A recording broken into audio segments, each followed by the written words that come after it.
Butun nonni 226 gramm qilsa bo'ladimi degan akalarimizga mana akalar. Butun nonni qilasizmi, maydalangan nonni qilasizmi?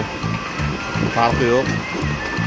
Bemalol qiladi. Xohlasangiz qashshiy qo'shib chiqaring, xohlasangiz qashshiy o'zini chiqaring. Bitta non tarafi bor. Butun nonni qilganingizda ichidan bug'doy butun o'tib ketib qolishi mumkin.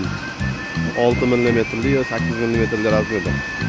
Qolgan mayda razmerlarda butun o'tib ketmaydi, faqatgina yirik mollarda razmerda butun o'tib ketishi mumkin.